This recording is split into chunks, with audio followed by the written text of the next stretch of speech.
Así que ahora vamos a abrir nuestras Biblias en Lucas, capítulo 4, versículo 16 y vamos a hablar la palabra. ¿Cómo vamos a saludar de ahora en adelante? La paz de Cristo, bendecido hermano. Bueno, la paz del Señor esté contigo. Pero eso es lo que tenemos que aprender. Tenemos que ir educando venimos a los pies del Señor a educarnos. Cuando venimos a conocer la palabra es para educarnos. Ok, Lucas 4, 16. Está hablando de nuestro Señor Jesucristo. Vino a Nazaret donde se había criado. O sea, fue de visita. Fue a pasear unos días, unas vacaciones Jesús. Y el día de reposo, dice, y en el día de reposo entró en la sinagoga. La sinagoga era el lugar, para los que no saben todavía, era el lugar donde los judíos se reunían para hablar sobre el Torá, o sea, sobre la palabra de Dios. Conforme a su costumbre, o sea, era una costumbre. Y se levantó a leer y se le dio el libro del profeta Isaías. Y habiendo abierto el libro, halló el lugar donde estaba escrito: el Espíritu del Señor está sobre mí. Y aquí dice, mire, el Espíritu del Señor está sobre mí. No dijo está en mí, sino sobre mí. Y ahí hay un secreto tremendo. Hay un secreto tremendo ahí, pero bueno, vamos a seguir adelante. Por cuanto me ha ungido para dar buenas nuevas a los pobres, me ha enviado a sanar a los quebrantados de corazón, a pregonar libertad a los cautivos y vista a los ciegos, a poner en libertad a los oprimidos y a predicar el año agradable del Señor. Terminó esto y dice, y enrollando el libro, lo dio. No era un libro. En la traducción aquí dice libro, pero en esa época no se usaban libros porque todavía no había imprenta. Eran unos rollos. Era un rollo así como el que sale ahí en el de Casa de Jesucristo, un rollo. Entonces enrolló, dice ahí, pero aquí dice libro porque después es que viene la palabra libro. Y lo dio al ministro y se sentó, y los ojos de todos en la sinagoga estaban fijos en él. Y comenzó a decirles: hoy se ha cumplido esta escritura delante de vosotros. Hoy se ha cumplido. Ojo, ¿por qué dice hoy se ha cumplido? Quiere decir que todo esto había sido una profecía que no se había cumplido en los hombres, sino que hasta ahora Cristo Jesús, venía a que se cumpliera la profecía en la tierra. Estos versículos comienzan a darnos el principio del evangelio, no el evangelio total, pero nos dan las 6 pautas del evangelio que el Señor más tarde le revelaría al apóstol Pablo. El evangelio que era para nosotros los gentiles, pero él lo leyó, no se lo leyó a los gentiles, se lo leyó a los judíos. Los judíos no podían entender ni comprender que estas palabras estaban codificadas para nosotros. Estaban codificadas para los que no conocíamos a Dios. Estaban codificadas para los que no teníamos arte ni parte en el evangelio. Estaban codificadas para cada uno de los que hoy ha venido. Entonces acá nos da a entender y nos da a conocer algo muy grande: el pacto de la gracia que viene después revelado al apóstol Pablo, y que nos lo explica en 14 epístolas, nos lo explica en 14 libros de la Biblia. donde nos enseña el verdadero evangelio a los gentiles. Ya les he explicado en las otras prédicas que el evangelio para nosotros no es el mismo evangelio que se dio para el Antiguo Testamento. El Antiguo Testamento fue para los judíos. Todo hasta la muerte de Cristo Jesús, eso pertenece al pasado. Por eso el Señor vino y murió y dice que el fin de la ley es Cristo. O sea, se acabó todo. Cuando Él dijo todo consumado es, se acabó la ley. Por eso los que siguen la ley, dice la Biblia, que todo aquel que sigue la ley, aunque sea en un punto, tiene que hacerla toda, y si no, que es maldito. Porque el Señor abolió toda la ley. Dijo, no más, consumado es. Ni una tilde de la ley se podrá quitar, porque Él la cumplió. Entonces tenemos que aprender la palabra del Señor, comprender de que nosotros estamos bajo el pacto de la gracia y no bajo el pacto de la ley. Los que aún siguen judaizando, los que aún siguen hablando del pacto de la ley, están totalmente equivocados. Porque el evangelio el Señor nos lo entregó a nosotros los gentiles. Ahora, si hay algún judío acá, le vamos a explicar más tarde esto. Pero yo creo que no hay ningún judío. Todos somos gentiles. Y todos tenemos que seguir el evangelio que el Señor nos dejó a nosotros. No nos metamos en cosas del pasado, que eso es lo que nos han hecho, lo que nosotros muchas veces no comprendíamos, porque la iglesia tradicional hizo todo lo contrario. Las misas son un pequeño, las misas que veíamos, que nosotros íbamos, que éramos participantes, son una sombra del culto que se hacía de la ley. Era una sombra. Lo que se hace muchas veces en muchas iglesias de todas estas, en los metodistas y muchas iglesias de estas, es exactamente una sombra del culto que se hacía allá. Y nosotros no tenemos que hacer eso. Nosotros tenemos que seguir el evangelio, conforme está para nosotros los gentiles. Entonces, voy a hablar sobre esos 6 puntos, que es el evangelio para ti y para mí. Esos 6 puntos que nos trajo nuestro Señor Jesucristo. Obviamente que si me pongo a hablar de todo, no duraría todo el año explicando. Solamente con el libro de Gálatas ya llevamos casi 4 meses, los que han estado viniendo a las clases. Pero, dar buenas nuevas a los pobres. ¿Qué es una buena nueva a un pobre? Una buena nueva a un pobre es tener dinero. Entonces, deme una buena nueva, a ver, ¿que voy a seguir siendo pobre? No. ¿Cuál es la buena nueva a un pobre? Oye, ¿tienes dinerito o no? Vamos a hablar lo que dice la Biblia, no lo que pensemos. Por eso les voy a, todo eso que tenemos en la cabeza se va a ir al piso. Vamos a desocupar, a quitarnos todo esto. Todas esas vacas sagradas de años nos las vamos a quitar. A ver, un hombre pobre viene acá y me dice, tengo hambre. ¿Cuál es la buena nueva que yo le doy al hombre? ¿Siga teniendo hambre? La buena nueva es, no, mira, ¿sabes qué? Tome, cómprate un sanduchito aquí en la esquina. Para él es una buena nueva porque se va a alimentar, ¿ok? ¿Qué quiere decir pobre? Pobre quiere decir el que no tiene nada. Cuando un hombre está enfermo, no tiene nada de salud. Tiene algo malo, ¿verdad? ¿Cuál es la buena nueva para un pobre enfermo? La sanidad, ¿ok?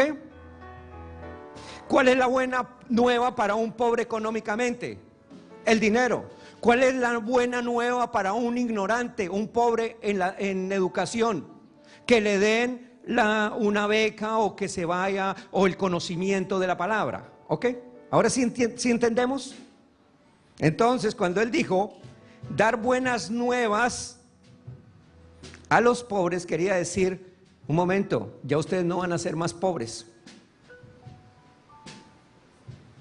Ya ustedes no son más pobres. Pero eso no está en el corazón y en la mente del hombre. ¿Y dónde dice eso, pastor?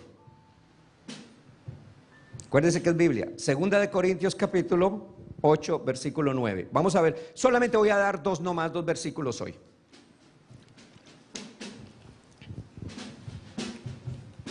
Porque ya conocéis la gracia de nuestro Señor Jesucristo, que por amor a vosotros, ¿a quiénes? Se hizo pobre. O sea, mire qué hermoso. Es que cómo no vamos a amar a mi Señor. Por amor a nosotros se hizo pobre. ¿Por qué dice se hizo pobre? Quiere decir que era rico. Porque un pobre no se puede hacer pobre porque ya es pobre. Solamente un rico se puede hacer pobre. Entonces, por amor a nosotros se hizo ¿qué? Pobre. Siendo rico, para que vosotros con su pobreza fueseis más empobrecidos, fueseis enriquecidos. ¿Sí entienden la palabra del Señor? Entonces, ¿cuál fue la buena nueva a los pobres? Siga siendo pobre.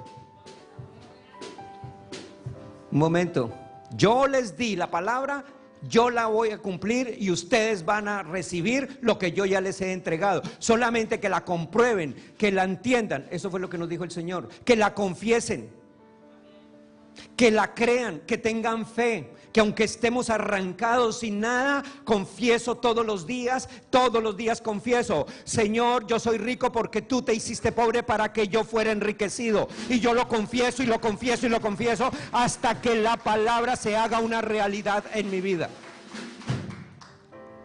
Imagínese un muchacho que está estudiando, tiene que todos los días estar preparándose, ¿verdad? No va a ser médico de la noche a la mañana.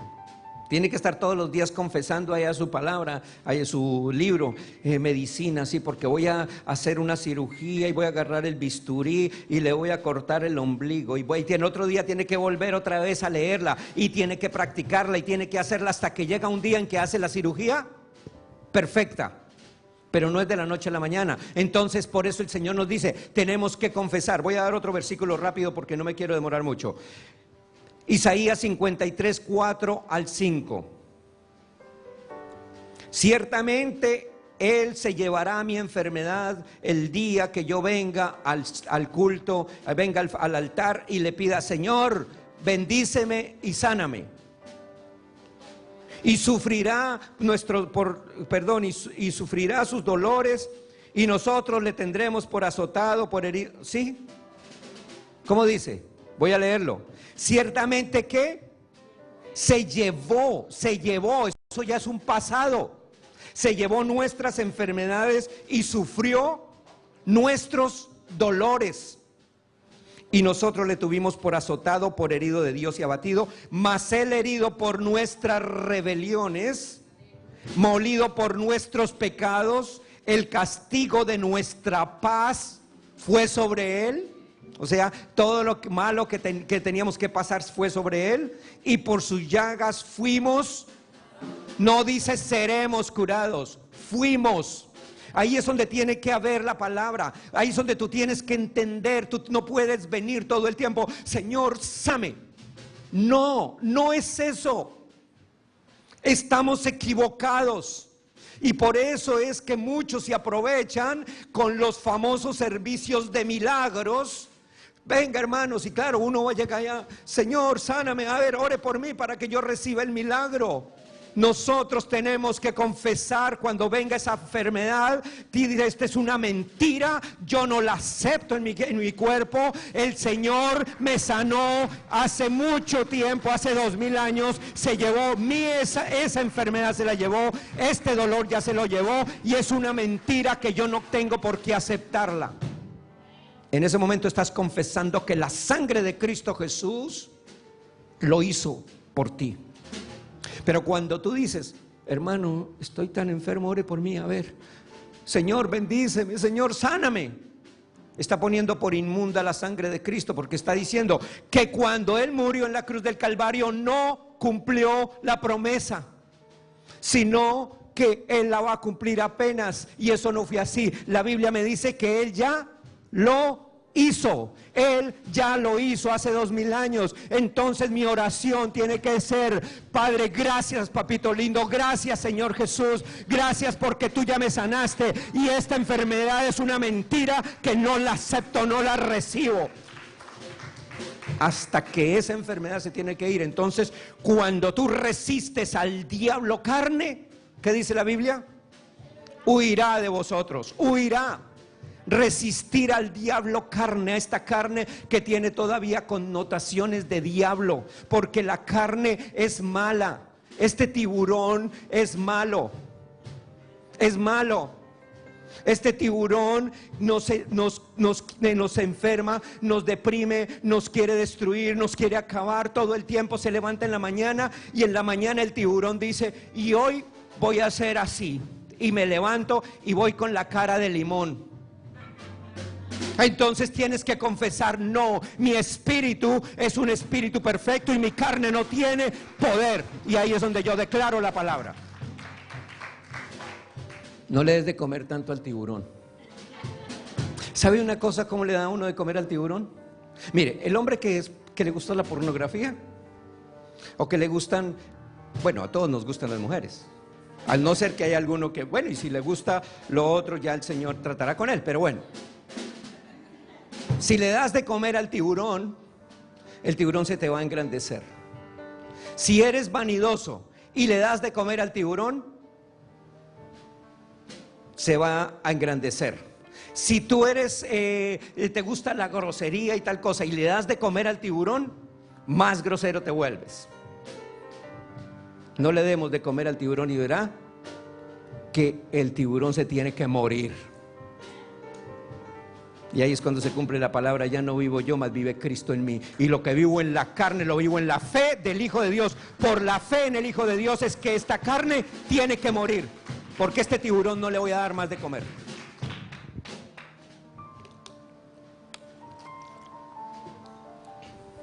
Segundo era, ¿cuál? Ya se me fue. Ok, segundo, me he enviado a sanar a los quebrantados de corazón. Son 6 puntos que habían en esos versículos. Mire, muchas personas han estado con dolor de abusos, personas que han sido maltratadas, problemas, rechazo, odio, violaciones, las torturas normales que la gente tiene. Mire qué torturas tan sencillas vemos nosotros en el mundo, y eso es lo que la iglesia nunca puede permitir. Oh, hermano, usted no sirve para nada. Acusando: hermana, es que usted es como un poquito carnal, ¿no? Acusando. Estamos hablando de la iglesia. Hermano, usted como que y el que viene y se arrodilla y dura viniendo a la oración mucho tiempo, ese se vuelve como el tiburón, se le crece. Entonces ya se siente orgulloso. Ojo, el tiburón se le crece, no el espíritu, es el tiburón. Entonces ya comienza a mirar. Y ese nunca viene a la oración. Ese es un carnal. Acusando. ¿Verdad que esto está bueno? Porque nos quita muchas cosas de nuestra cabeza. Nosotros no podemos acusar a nadie, porque tú no sabes quién es cada uno de nosotros en Cristo Jesús. Si tú eres un preelegido, si tú eres un designado del Señor, el Señor está contigo, y el Señor es el que te va a dar testimonio. Pero sigo acá porque si no me desvío del tema que les traía. Entonces, muchas personas han estado quebrantados de corazón por la traición. ¿Cuántas veces nos han traicionado? Pero Jesús nos sanó en la cruz del Calvario. Porque esto se está cumpliendo, se cumplió, fue en la cruz, no se va a cumplir. Entonces viene aquí la pregunta, y aquí está una buena pregunta, ¿no? Bueno, entonces, ¿por qué hay tantos quebrantados de corazón hoy en día si el Señor ya lo hizo en la cruz del Calvario? ¿Por qué hay muchos quebrantados? Precisamente, ¿por qué? Porque nunca nos dieron a conocer la verdad del Evangelio. Nunca nos enseñaron que el Señor ya nos salvó. Entonces la sociedad, nuestros padres no comprendieron. Ellos no entendieron porque ellos no lo sabían. Nadie les enseñó. Nuestros abuelos, nunca nadie les enseñó que el Señor nos había sanado nuestros corazones. Entonces ellos siguieron torturando. La sociedad tortura, la gente tortura, y por eso es que hay tanto quebrantado de corazón, porque la verdad del Evangelio no les ha llegado a lo profundo. Entonces por eso es que nosotros seguimos, muchas personas están todavía maltratadas. Pero tú tienes que entender hoy que todo ese maltrato, todo ese abuso, toda esa basura que vino a tu vida por años, el Señor ya te la quitó a ti.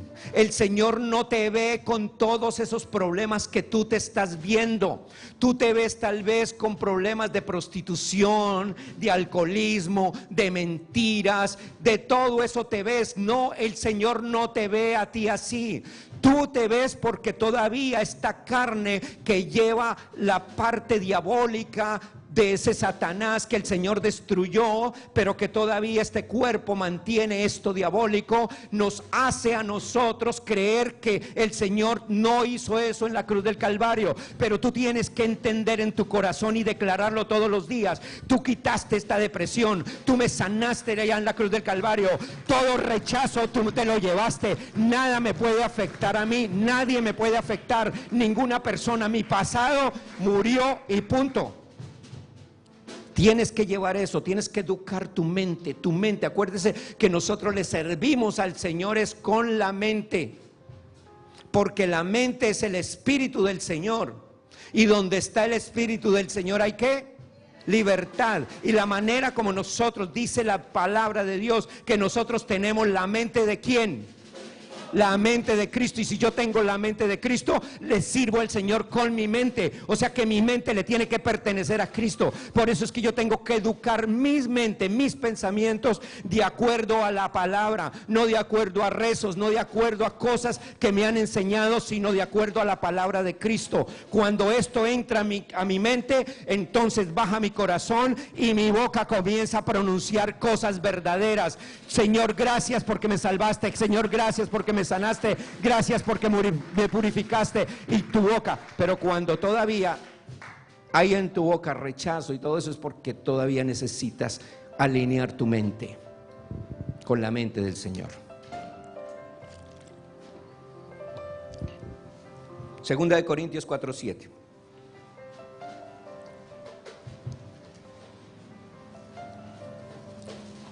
Para los que no me creyeron, vamos a confirmarles esto. Segunda de Corintios 4:7. Pero tenemos este tesoro en vasos de barro. ¿Quiénes son los vasos de barro? Ok. ¿Y cuál es el tesoro? La excelencia del conocimiento de Cristo Jesús. Aquí lo dice, vamos a leerlo mejor y no lo. Para que la excelencia del poder sea de Dios y no de ¿qué? De nosotros, que estamos atribulados en todo, mas no angustiados. O sea, si tú tienes una tribulación ahora, no puedes estar angustiado. Tienes que confesar: no estoy angustiado, como dice la palabra. En apuros, estamos apurados para conseguir el dinerito para mañana pagar la renta, mas no desesperados. Perseguidos, mas no desamparados. ¿Por qué no estamos desamparados? Porque la cobertura angelical de nuestro Padre nos está ayudando todos los días. Derribados, pero no destruidos, llevando en el cuerpo siempre por todas partes la muerte de Jesús, para que también la vida de Jesús se manifieste en nuestros cuerpos. llevando la muerte de Cristo Jesús. ¿Cómo llevo yo la muerte de Cristo Jesús? Voy allá a esa cruz y me crucifico y digo así como dicen en Filipinas, que día que estaba mirando en la Semana Santa, que todos los que se crucificaron allá, o como estaba viendo ahora allá en Brasil, que llegaron 5 jóvenes, cada uno con una cruz y con las rodillas arrodillados para visitar al señor Papa que llegó allá. No, así no es. ¿Cómo llevamos a Cristo? Confesándolo, confesando su palabra, creyendo lo que Él hizo en la cruz del Calvario. Cuando yo creo y cuando yo confieso, la gente me va a decir que estoy loco. Si yo le digo al médico, le digo, ¿sabe qué, doctor? Gracias por esa medicina, pero yo sé, me la voy a tomar, pero para comprobarle a usted de que el Señor ya me sanó. El médico le va a decir, está loco.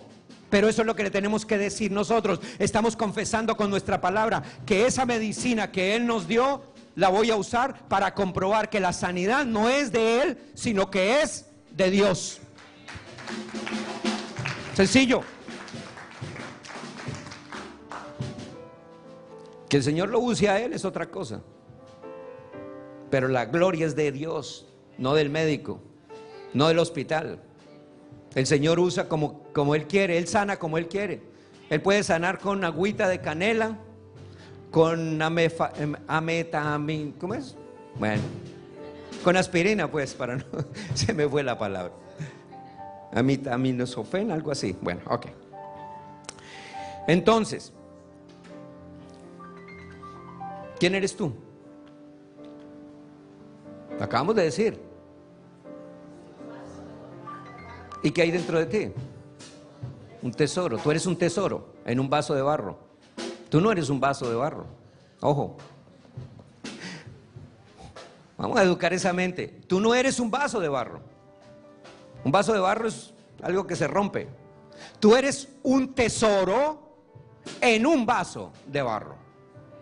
Tú eres un tesoro en un vaso de barro. Ayer le estaba contando a mi esposa sobre una historia que estaba leyendo de Roma, sobre cuando llegaron, cuando se estaba acabando el Imperio Romano. Una de las estatuas más grandes que habían en Roma, el emperador tenía mucho miedo porque iban a venir los etruscos o no sé, a guerrear y se iban a llevar la estatua.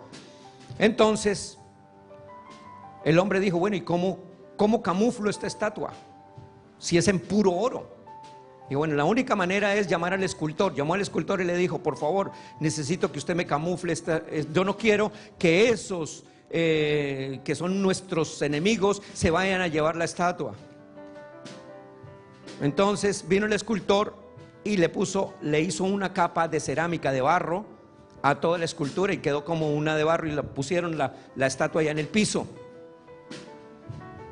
Cuando entraron los etruscos y derrumbaron, o los guerreros esos derrumbaron, mataron a todo el mundo, y la estatua la hicieron que la pusieran en el patio de una casa, allá en un solar viejo. Allá quedó eso olvidado por cientos de años. Y un día el jardinero de una de las casas fue y comenzó. Le dijo el hombre, le dijo, mira, ¿sabe que hay una estatua allá vieja? El dueño de la casa le dijo, ahí hay una estatua vieja, llévesela porque yo no quiero esa basura aquí en mi yarda. Y el hombre llegó y agarró y se llevó para el campo, se llevó la estatua y la puso allá, bonita, y decía, tan linda mi estatua que me regalaron. Él no sabía qué había por dentro. Y un día uno de sus hijos agarró y lo rompió comenzaron a tirarle piedras. Ya saben cómo los muchachos le empezaron a tirar piedra a la estatua, pues se rompió la estatua y él se fue furioso contra sus hijos. ¿Por qué van a destruir mi estatua? El campesino. Entonces la puso y se fue a acomodarla y se dio cuenta que había algo amarillo por dentro y comenzó a quitarle y se dio cuenta que era una estatua en puro oro, pero estaba cubierta de barro. Tú eres igual. Si nosotros nos damos cuenta, la Biblia nos dice que somos tesoros en un vaso de barro. Tú eres un tesoro. Aunque tu esposa o tu esposo te vean mal, aunque la gente te vea mal, aunque tu amigo te vea mal, aunque el que esté ahí te vean, diga, no importa, no me mires a mí como es este barro, mira lo que hay por dentro de mí, que es un tesoro. Yo soy un tesoro, yo soy un tesoro. Tú eres un tesoro. No dejes por ahí que te... No, hermano, es que usted es muy feo. Hermanita, es que usted está ya muy viejo. Usted no sirve aquí en la iglesia porque usted ya está ya a sus años. No, tú eres un tesoro. Tú eres un tesoro. El mundo se fija por la edad. En Colombia, ¿saben un problema en Colombia? Y los que me están viendo en la televisión en Colombia, estamos transmitiendo, ¿no? Para los que sepan, estamos transmitiendo en vivo. En Colombia, imagínense que un hombre cumple 30 años, o una persona cumple 30 años y ya no le dan trabajo. Qué triste, porque solamente se fijan en la juventud. Pues todo el mundo está estudiando, ¿no? Todo el mundo sale con carreras, pero solamente los menores de 30 años ya les dan trabajo. ¿Y los otros qué? El resto de la gente se queda así. Qué triste eso. Y eso está pasando en México y en otros países del mundo. Eso está sucediendo por todo el mundo. Pero eso no es así, porque no saben que nosotros somos un tesoro. Porque el mundo no sabe que somos un tesoro. La gente no sabe que tú eres un tesoro. Tú llegas a cualquier parte. Mire, ese policía de inmigración te agarra, pero él no sabe que lo que está agarrando es un tesoro. Y yo te digo una cosa, va a llegar la hora, el Señor dijo que va a llegar la hora que el que se meta con los tesoros de Dios se va a secar. Va a llegar un tiempo, va a llegar el tiempo que yo sé que es pronto, que todo el que se meta con nosotros, no va a ser tú el que lo va a maldecir, no va a ser nadie, ni siquiera vas a levantar tu cara, no vas a levantar tu voz, simplemente que la misma ley de papá te dice, esa persona se va a secar porque se ha metido contra ti, porque tú eres un tesoro de él, eres un tesoro. Tercero, que si no me quedo en uno, a pregonar libertad a los cautivos. ¿Por qué cautivos? ¿Qué es un cautivo? Cautivo quiere decir un esclavo, un preso. ¿Qué más quiere? ¿Qué más es un cautivo? Un cautivo los tienen bajo rejas, los que están cautivos. Se llamaba cautivos también aquellas personas que nosotros escuchamos, mire, ese hombre está cautivo bajo las enaguas de la mujer, ¿o no? Ahí así escuchábamos. Mandilón era que le decíamos. O está cautivo por las drogas, está cautivo por el alcohol. O sea, está preso de alguien, de algo. Entonces,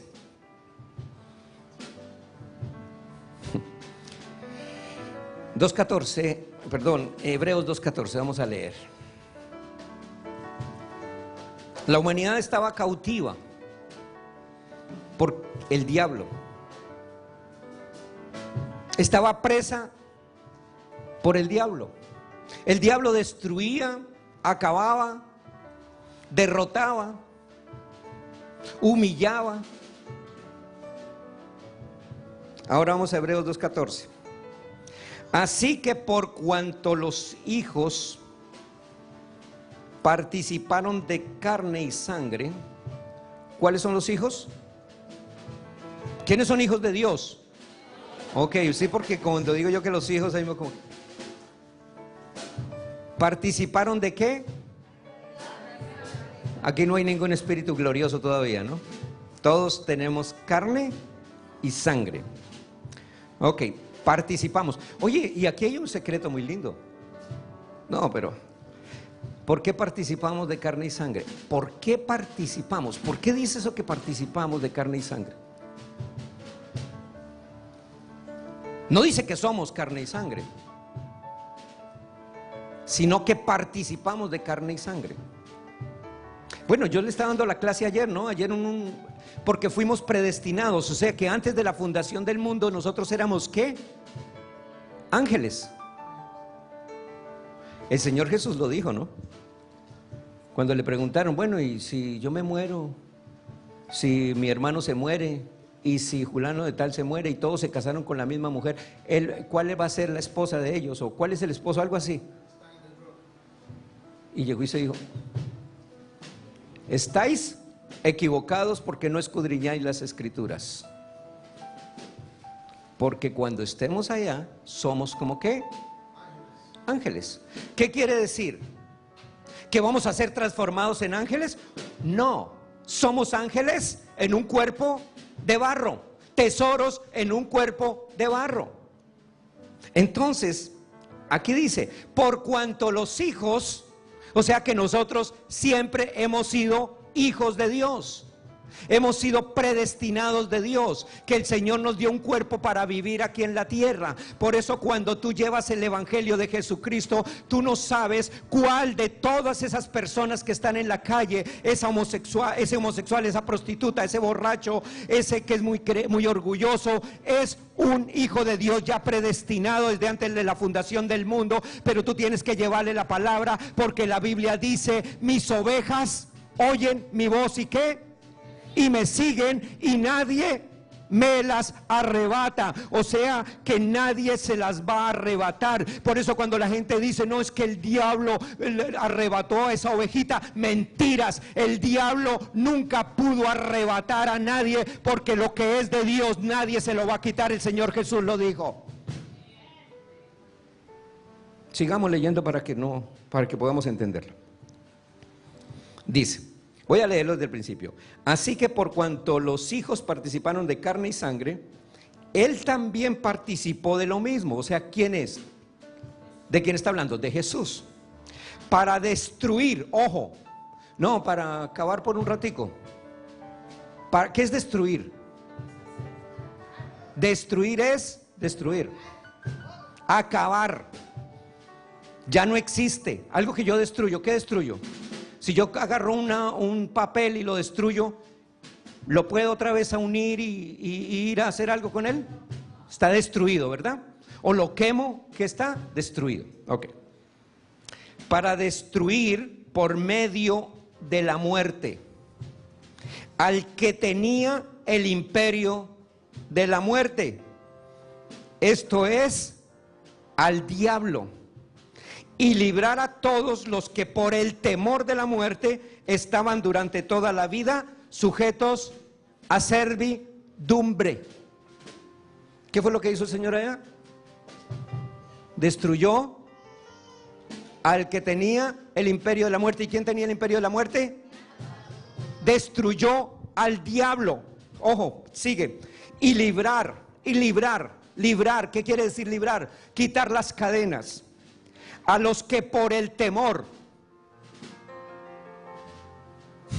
de la muerte estaban durante toda la vida sujetos a servidumbre. ¿Qué fue lo que hizo el Señor en la cruz del Calvario? No le tengas temor a ningún demonio, no le tengas temor al diablo, no le tengas temor. Tú no puedes vivir bajo esa servidumbre, porque el Señor ya lo destruyó en la cruz del Calvario. Y librar a los que tenían. Mire, hay gente que vive, hermanos, aterrorizados. Van por la calle, ven una sombra y dicen: uy, el diablo me está siguiendo. Se les pasa en la noche. No, ¿verdad? Una vez, yo me acuerdo en la casa, eran como la 1 de la mañana, y de pronto hubo un estruendo en la cocina. Tremendo. Nos paramos, quedamos, ¿pero cómo es posible? Y mi mamá comienza a gritar: mijo, el rosario, mijo, el rosario, rápido, que el diablo acaba de entrar a esta casa. Y mi papá, como era incrédulo en eso, no era cristiano, pero era incrédulo en eso, se fue y se dio cuenta de que, pues que mi mamá dejado una olla y había agüita debajo de la olla, y la puso encima de la tapa, y obviamente se fue corriendo, y a la 1 de la mañana se cayó la ollita y hizo un estruendo tremendo. Entonces, ¿qué es lo que pasa en nuestras vidas? Que nosotros creemos que el diablo está, y hay gente que dice: el diablo está vivo, el diablo me sigue, el diablo no sé qué, el diablo me tiene, y viven esclavizados todo el tiempo. Pero no leemos esta palabra donde dice que ya no tiene poder sobre nosotros, porque el Señor lo destruyó en la cruz del Calvario. Tú eres libre, tú eres un hijo de Dios. Colosenses 1:13 nos da testimonio de esto. Dice: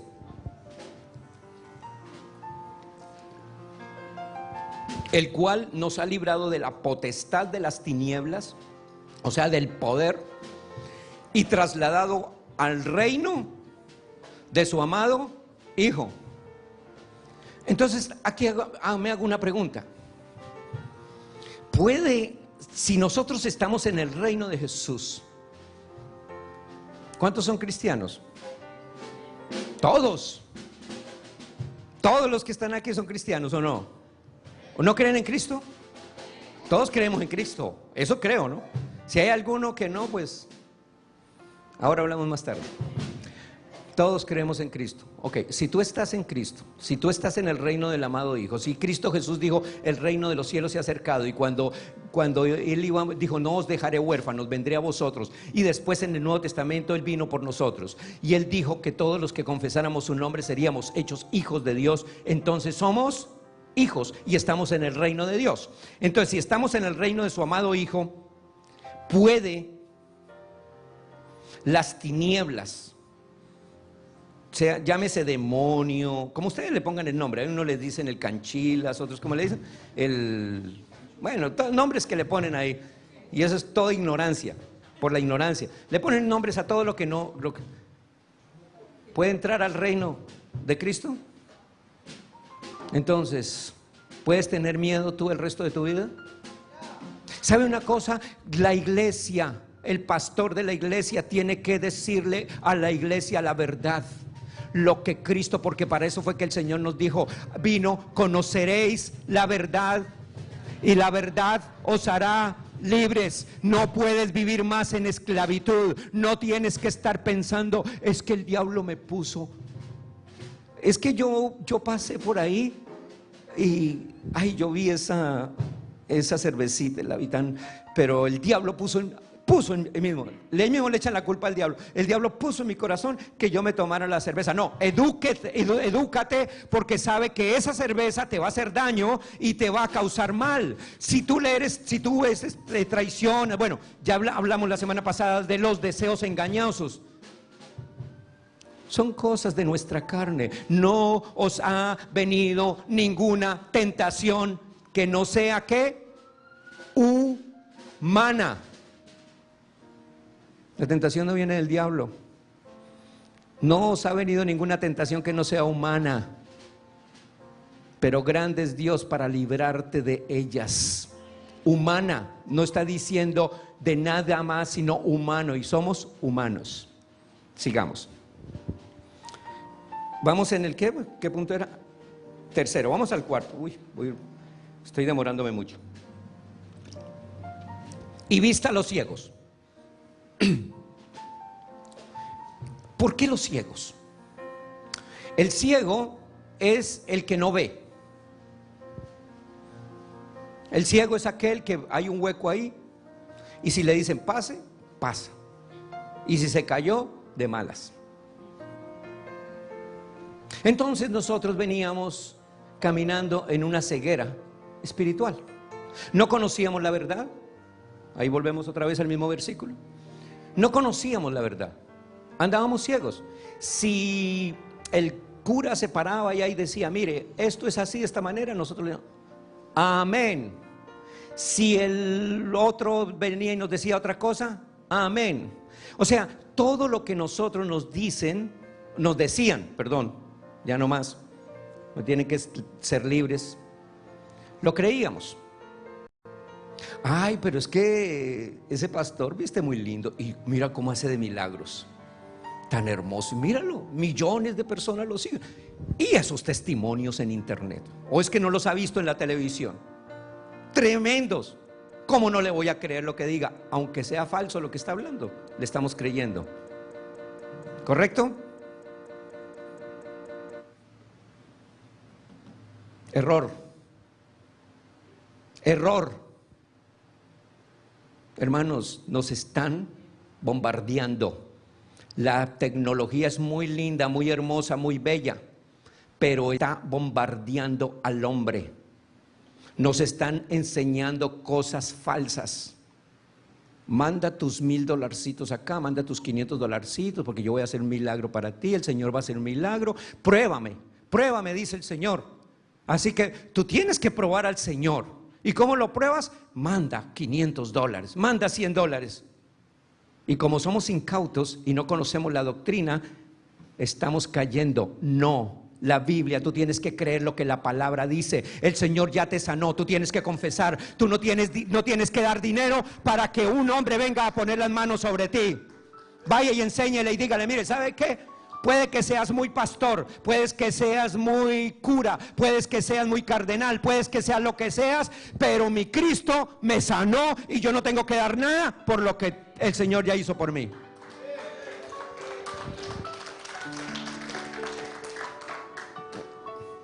Yo sé que van a venir después las llamadas. Ok. Gálatas 1, 6 al 9. El apóstol Pablo se llenó de coraje, pero un coraje santo, cuando llegó a Galacia, después de haberles enseñado esta verdad de la gracia.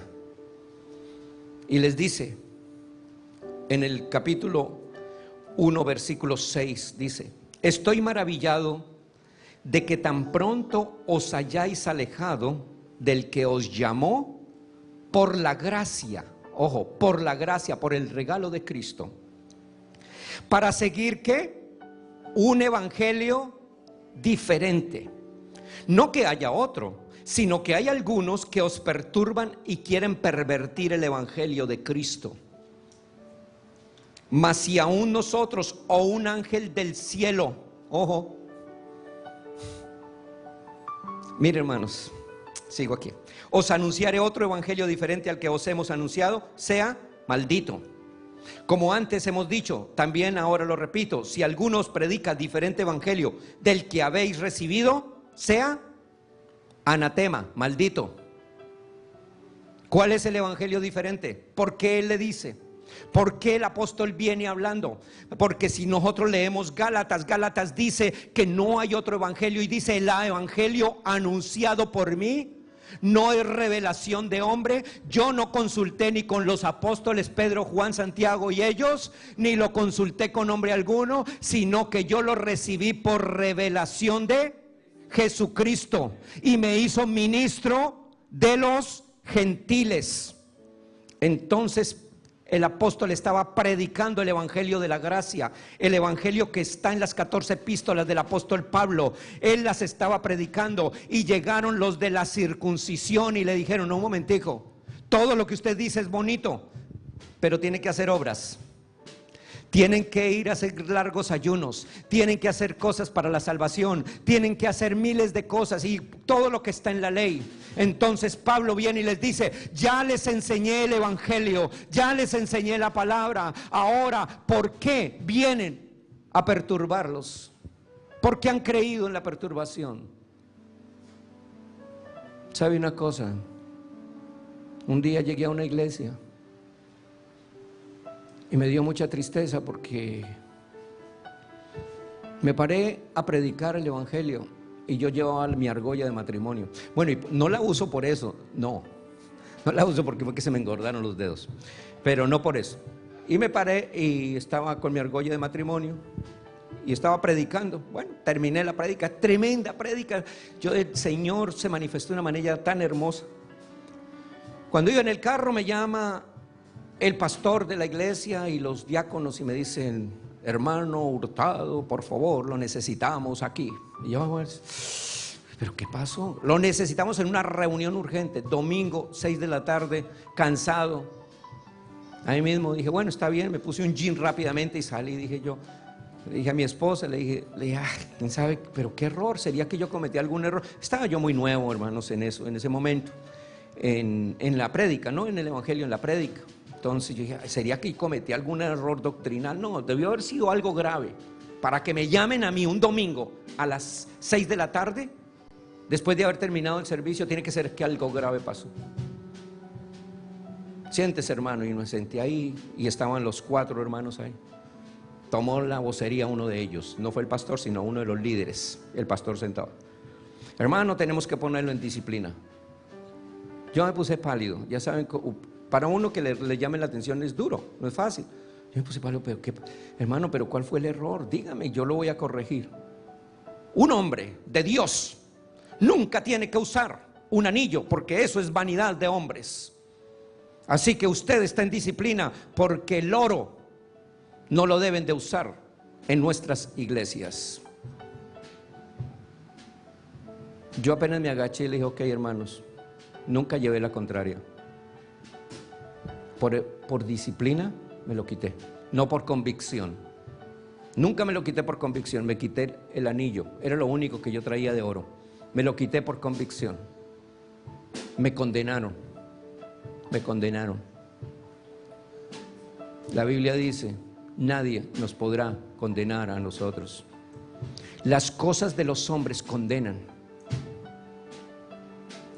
Pregunte a ver si Cristo te condena a ti. Ninguna condenación hay para ¿quiénes? Para los que están en Cristo Jesús. Ninguna condenación hay para los que están en Cristo Jesús. Él no te mira, Él no mira esos errores que tú tienes, porque si Él mirara los errores que tienes, ni uno solo en la tierra sería salvo. Ni uno solo. Él mira tu espíritu perfecto y dice: este es mi hijo, este es mi hijo, este es mi hijo, este es mi tesoro, este es el que yo llamé. Está corrigiéndose, sí. Está en la disciplina, sí. Está en un proceso, sí. Estamos en un proceso, pero estamos. Él no nos va a condenar ni nos desecha. Así que no dejes que nadie te deseche. Tú eres un hijo de Dios. ¿En cuáles íbamos, hermano? Ayúdeme, porque íbamos a leer ¿qué?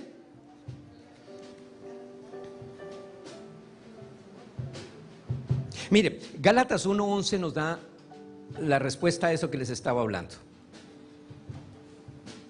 Wow, tengo que terminar rapidito, hermanos, porque yo ya no tengo sino 5 minutos más.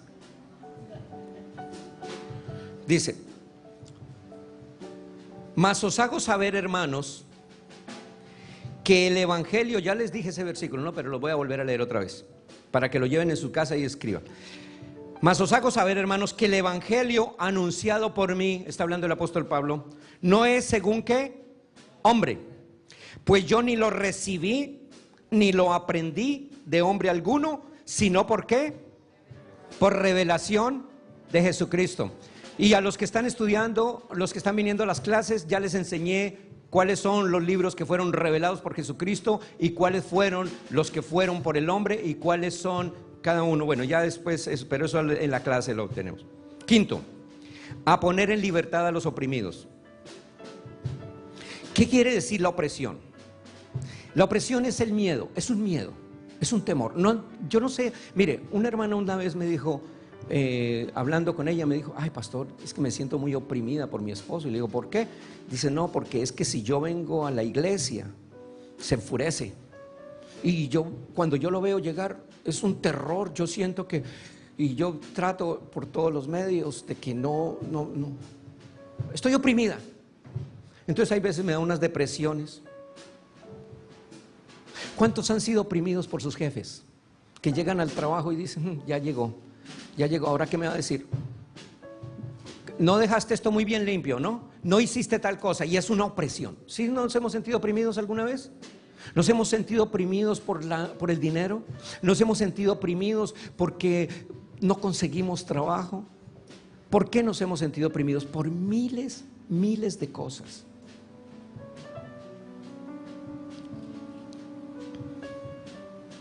Hebreos 10:14. El Señor se llevó esa opresión, hermanos, en la cruz.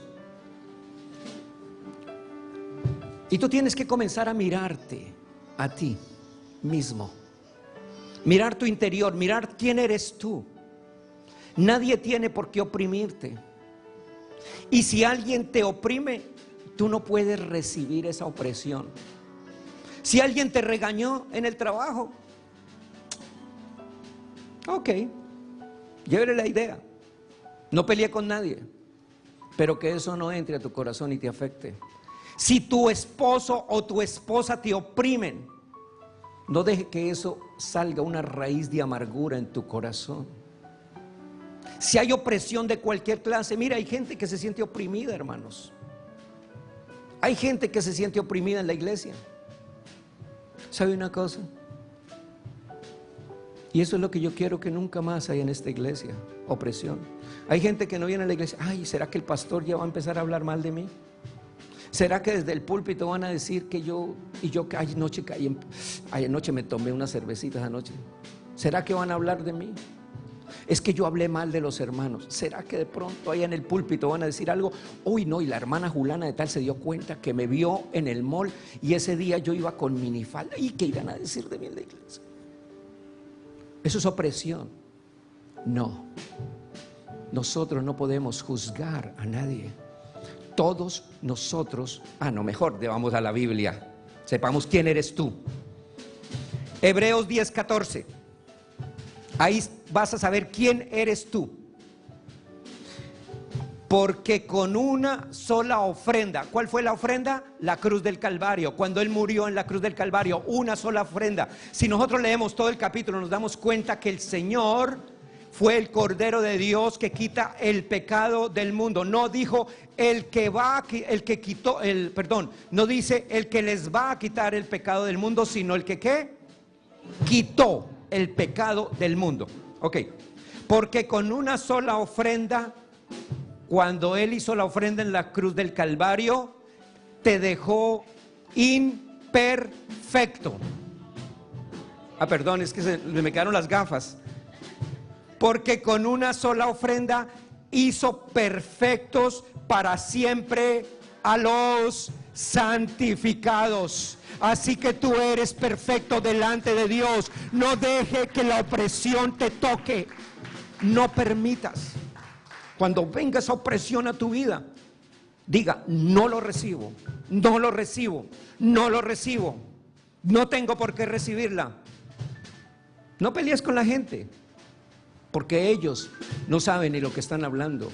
Pero tú sí sabes que nuestro Dios grande y poderoso ha puesto los ángeles al servicio de nosotros, y los ángeles nos cuidan. Y cuando tú pronuncias esa palabra, cuando dices no lo recibo, no lo recibo, no recibo esa enfermedad, no recibo esa opresión, no recibo esa crítica, no recibo eso, los ángeles se activan a tu servicio, a tu favor, a tu ayuda. Y el Señor mismo, con voz de mando y con voz de trompeta, como dice la Biblia, te librará. Y nunca más verás que la gente va a venir contra ti, porque el Señor mismo dice que la venganza es de nuestro Dios, que es grande y poderoso. Él es el que hace la justicia, no nosotros. Tú lo que tienes que hacer es confesar: yo no recibo eso, porque yo recibo que soy un espíritu perfecto, porque yo sé que Jesucristo me sanó, porque yo sé que Jesucristo se llevó esa opresión. Jesucristo no me ve a mí como me está viendo Julano de tal.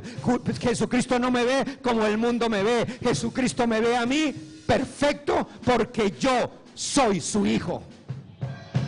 Hermano, tenemos que aprender, porque cuando caminamos así, caminamos como reyes. ¿Cómo vamos a caminar como reyes si caminamos pensando que todo el tiempo somos lo peor del mundo?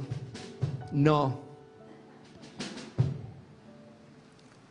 Hay una historia muy bonita un día. Mire, es que yo me pongo a predicar y se me pasa el tiempo y ya va a ser la hora.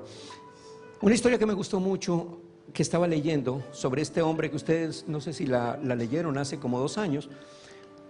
Este hombre que se perdió, un millonario, que iban en el tren creo que era para Utah, algo así, y el tren se descarriló y se perdieron. Muchas personas las dieron por desaparecidas. A él lo dieron por desaparecido en Utah. Yo no me acuerdo si fue eso, pero sí me acuerdo del parque, que era el parque Yellowstone. No sé dónde es, pero en el parque Yellowstone. Y el tren se descarriló y él se fue caminando. Lo encontró un hombre eso los helicópteros, porque el hombre muy rico por todo lado, nada. 5 días el hombre perdido. Lo encontró un campesino y que llevaba su camioneta, y lo subió al carro y le dijo: mira, si tú me llevas hasta la ciudad, yo te voy a regalar $100,000. El campesino le quedó mirándolo y le dijo: pero usted. Se sonrió y el hombre le dijo: usted no sabe quién soy yo. Le dijo: no, yo sí sé quién es usted, un pordiosero. Lo acabo de recoger en el camino. Imagínese el hombre con hambre y todo eso. Y el hombre le dijo: usted no sabe quién soy yo. El hombre se fue y lo llevó al pueblo y se lo entregó a la policía. Le dijo, mire, ¿sabe qué? Me encontré este pordiosero y tiene mucha hambre, yo apenas le di de comer, pero ustedes ayúdenlo. Y mismo los policías llegaron y miraron la foto y dijeron, wow, es doctor, a usted es el que estábamos buscando. Inmediatamente llamaron a los noticieros, llamaron a todos, y era el millonario que se había perdido. El campesino apenas se quedó mirando, un chispero, porque los $100,000 no se los dieron, porque el hombre le dijo, si tú me llevas a la ciudad, y lo llevó y lo entregó, fue a la policía. No le creyó. No le creyó. Si tú no le crees a Dios, tú eres un tesoro. Tú caminas, tú caminas, tú caminas. Tú eres un tesoro. Tú tienes que seguir. Yo soy un tesoro. El Señor me bendijo. El Señor me sanó. El Señor, no importa que el mundo me vea como me vea, pero yo sé quién soy. Te vas a dar cuenta que cuando menos pienses, la bendición que ya Él te dio va a venir a tus manos, porque Él te reviste. ¿Se acuerda que ahora 8 días hablamos? Revestidos del hombre nuevo, quitando el cuerpo viejo y revestidos del hombre nuevo. Wow. ¿Vamos en el quinto? No, tengo que predicar después, porque quinto, a poner en libertad a los oprimidos. Sexto,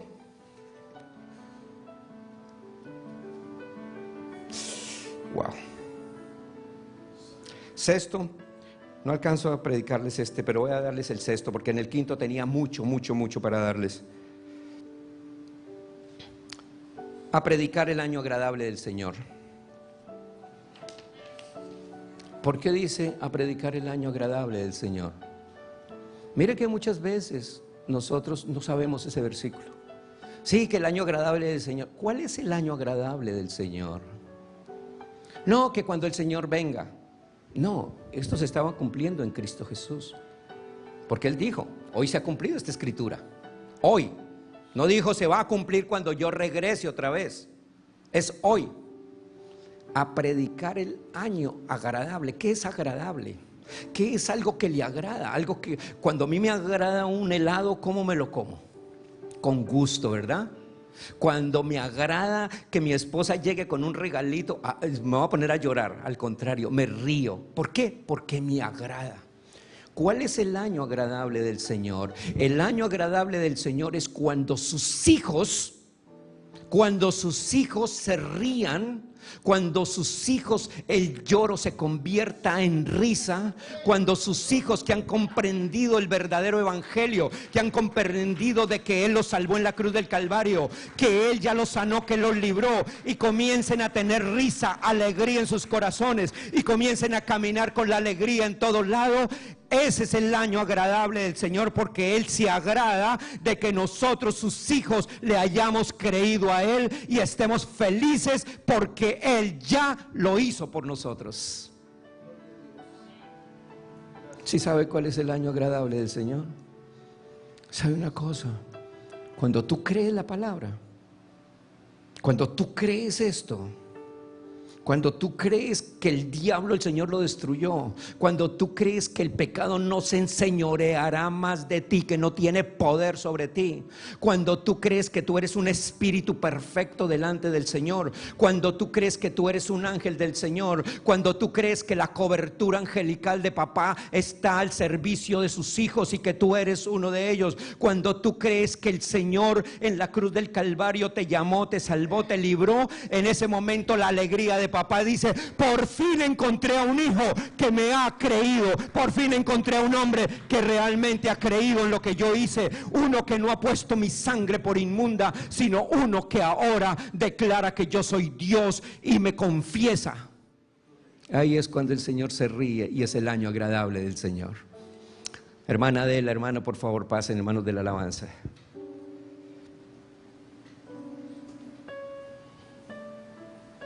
Romanos 8:29, quiero que este versículo quede en el corazón de todos. Dice: porque a los que antes conoció, también los predestinó. Ojo, mire, este versículo lo repito muchas veces porque es un versículo que queda en el aire. A los que antes conoció, también los que predestinó. para que fuesen hechos conforme a la imagen de su Hijo. O sea que el Señor te llamó no porque tú tienes un corazón bonito, ni porque eras muy buena gente, ni porque le hiciste caso a tu vecino que te trajo a la iglesia, sino porque tú escuchaste la voz de Dios y dijiste: wow, eso está como bueno, porque ya eres un predestinado del Señor, porque el Señor te está llamando. Y dice: a los que antes conoció también los predestinó para que fuesen hechos conforme a la imagen de su Hijo, para que Él sea el primogénito entre muchos hermanos. Y a los que predestinó, o sea, a todos nosotros, a estos también llamó. Y a los que llamó, a estos también justificó, o sea, nos perdonó. Y a los que justificó, a estos también glorificó. O sea que tú eres un glorificado en el nombre de Jesús. El Señor, tú caminas y los ángeles están contigo. El Señor te está bendiciendo en todo porque Él ya te bendijo desde lugares celestiales. ¿Qué pues diremos a esto? Si Dios es por nosotros, ¿quién contra nosotros? ¿Quién contra ti? ¿Quién contra ti? Pongámonos de pie. ¿Quién nos podrá destruir? ¿El diablo? ¿El pecado? ¿Los que nos odian? ¿Los que nos critican? Nadie te podrá destruir, hermanito. Nadie. Romanos 8:37 dice: antes en todas estas cosas somos más que vencedores por medio de aquel que nos amó. Por lo cual estoy